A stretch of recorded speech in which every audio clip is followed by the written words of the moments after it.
दोस्तों, हमारे देश का पैसा कैसे और कहां बनता है? आजकल सभी लोग पैसे के पीछे भाग रहे हैं।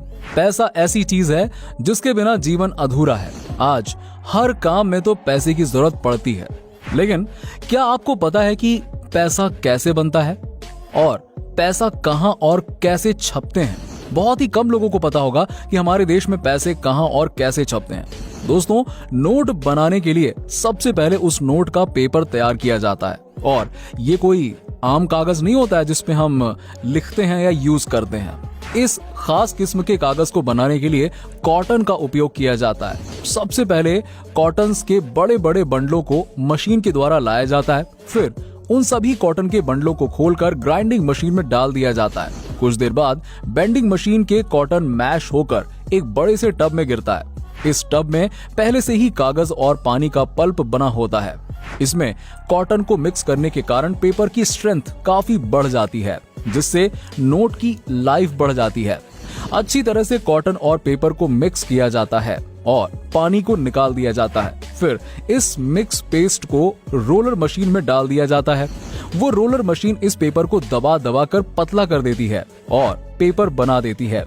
इस पेपर को कई रोलरों के बीच में से होकर गुजारा जाता है, जिससे पेपर एकदम चिकना और ठोस बन जाता है और इस पेपर में मौजूद अतिरिक्त पानी भी मर जाता है। जब पेपर की शीट अच्छे से तैयार हो जाती है, तब इस पर बारी आती है वाटर मार्क डालने की। ये वही चीज है जब नोट को रोशनी में देखने पर गांधी जी की आउटलाइंस दिखाई देती हैं। ये सभी नोटों में होता है। ये वाटर मार्क डालने के लिए सभी शीट्स को एक रोलर में डाला जाता है और उस पर वाटर मार्क लगाया जाता है। पेपर इस रोलर से गुजरते समय हाई प्रेशर के कारण वो सतह ज्यादा ठोस हो जाती है और इस प्रकार सीट पर वाटर मार्क का प्रयोग किया जाता है। फिर इन सभी शीट्स को एक बड़े रोलर के माध्यम से बनाया जाता है। उसके बाद उस बड़े रोल की हुई शीट को चेक करने के लिए एक रोलर में लगाया जाता है, जिससे कि वो खराब पेपर को बाहर निकाल देता है और बाकी बचे हुए अच्छे पेपर को फिर से वो रोल बना देता है। जांच सही होने पर इस रोल को 3 भागों में काट दिया जाता है, ताकि वहां के मजदूरों को आसानी हो सके। इस प्रोसेस के बाद होलोग्राम को लगाया जाता है। ये वही होलोग्राम होता है जो नोट पर अलग अलग रंगों में चमकती है। होलोग्राम लगाने के लिए इस पेपर को एक रोलर में डाला जाता है और उस रोलर के द्वारा होलोग्राम लगाया जाता है। होलोग्राम को लगाने के लिए भी रोलर में प्रेशर को बढ़ाना पड़ता है, ताकि वो होलोग्राम सही से चिपक जाए और इस चिपकी हुई होलोग्राम की विजुअल इंस्पेक्शन की जाती है कि होलोग्राम स्ट्रिप कहीं गलत जगह तो ना चिपक जाए। अब इस पेपर में होलोग्राम अच्छी तरह से चिपक गई है। फिर इस बड़े रोल को प्रिंट के लिए छोटे छोटे टुकड़ों में काट लिया जाता है। ये सारे काम मशीन ऑटोमेटिक करती है। तो दोस्तों, यहाँ तक आपने देखा कि पेपर कैसे तैयार किया जाता है, और अब जानेंगे नोटों की प्रिंटिंग कैसे होती है। पेपर का वो कटा हुआ टुकड़ा अब प्रिंटिंग एरिया में भेजा जाता है। अब इसे प्रिंट करने के लिए इस टुकड़े को एक प्लेटफॉर्म पर रख दिया जाता है। इसके बाद प्रिंटिंग मशीन को तैयार किया जाता है। प्रिंटर में अलग अलग पेस्ट को प्रिंटिंग के लिए डाल दिया जाता है। इसके बाद इस मशीन को ऑन कर दिया जाता है। मशीन ऑन करते ही वो शीट आगे बढ़ने लगती है। प्रिंटिंग की पहली प्रोसेस होती है ऑफसेट प्रिंटिंग। इसमें पेपर को अलग अलग रंगों में प्रिंट किया जाता है। ये मशीन बहुत ही जल्दी पेपर को प्रिंट कर देती है। प्रिंट हो जाने के बाद इन पेपर्स को चेक किया जाता है। ये इसलिए किया जाता है कि कहीं कोई पेपर मिस प्रिंट तो नहीं हो गया है या कोई और प्रॉब्लम तो नहीं आ रही है, और इसके बाद इनकी सिल्क स्क्रीन प्रिंटिंग की जाती है। आपने 2000 के नोट में देखा होगा, 2000 का नोट ग्रीन कलर में चमकीला पार्ट्स दिखाई देता है। ये सिल्क स्क्रीन प्रिंटिंग होता है। इसके बाद उस पेपर पर इंटर गिलो प्रिंटिंग की जाती है, जो नोट पर पैसे प्रिंट कर देती है। लगभग अब ये नोट पूरी तरीके से प्रिंट हो चुका है। पेपर पर सिर्फ नंबर डालना बाकी रह जाता है। अब ये पेपर नोट बन चुकी है। इसके बाद उस पेपर की कटिंग कर दी जाती है। ये सारा काम मशीनों द्वारा ऑटोमेटिक ही किया जाता है। फिर इन नोटों को गिनकर पैक कर लिया जाता है और इनको बड़े से डिब्बे में पैक कर दिया जाता है। दोस्तों, अब आपके मन में ये सवाल आ रहा होगा कि कितना तो आसान है नोट छापना, और सरकार को ही अगर नोट प्रिंट करने हैं तो सरकार ढेर सारे नोट छापकर देशवासियों को करोड़पति क्यों नहीं बना देती है? जब सभी करोड़पति हो जाएंगे तो देश से गरीबी अपने आप दूर हो जाएगी, है ना? सही कहा ना मैंने? शायद आप भी यही जरूर सोच रहे होंगे। लेकिन जब सरकार ढेर सारे नोट छापने लगेगी तो अमीर भी गरीब हो जाएंगे। जी हाँ, बिल्कुल सही सुना आपने। अर्थशास्त्री बताते हैं कि कोई भी देश अपनी मर्जी से नोट नहीं छाप सकता है। नोट छापने के लिए नियम कायदे बने हैं। अगर देश में ढेर सारे नोट छपने लगे तो अचानक सभी लोगों के पास काफी ज्यादा पैसा आ जाएगा और उनकी आवश्यकताएं भी बढ़ जाएंगी और इससे महंगाई 7वें आसमान पर पहुंच जाएगी। अगर अपनी मर्जी से नोट छापे तो यही होगा।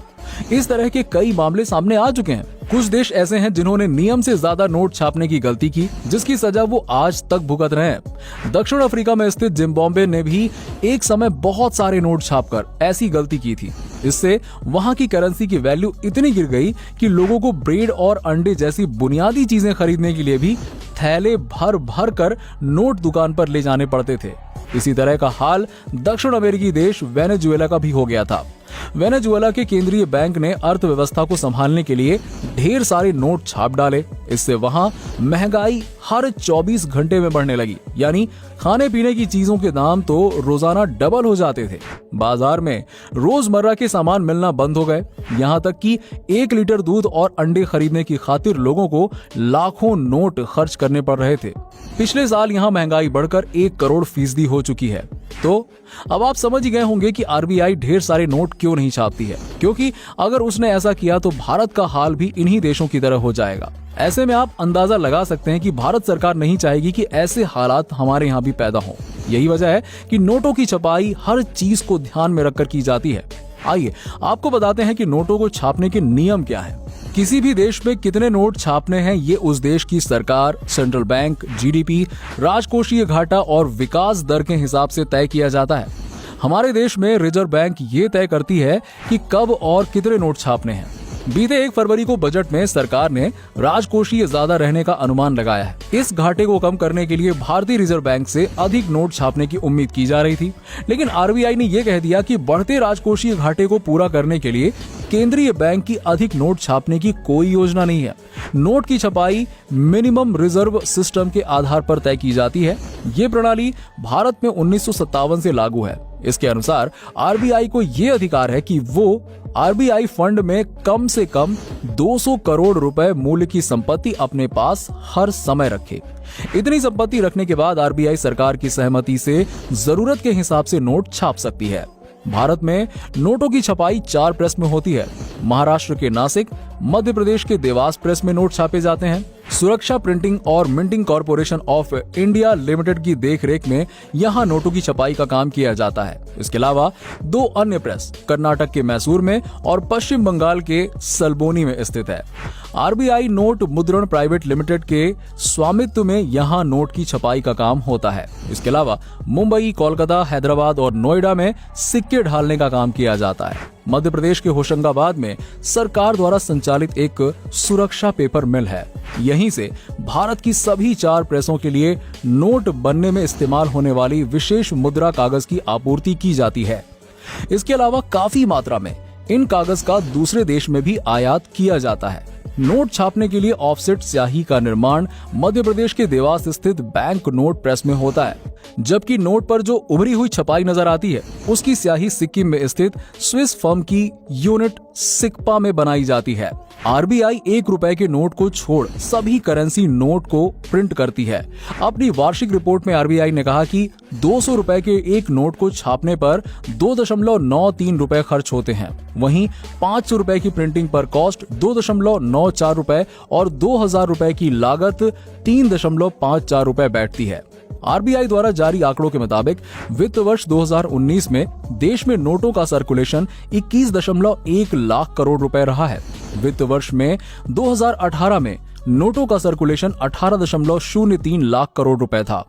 वॉल्यूम टर्म में सर्कुलेशन में बैंक नोटों की संख्या 108.76 अरब रही, जबकि पिछले वित्त वर्ष में यह संख्या 102.4 अरब थी। दोस्तों, ये सब जानकर आपको कैसा लगा हमें नीचे कमेंट सेक्शन में जरूर बताइएगा। अगर आपको वीडियो अच्छी लगी हो तो वीडियो को लाइक कीजिएगा और हमारे YouTube चैनल को जरूर सब्सक्राइब कर लीजिएगा। चलिए मिलते हैं आपसे नेक्स्ट वीडियो में, तब तक के लिए नमस्कार।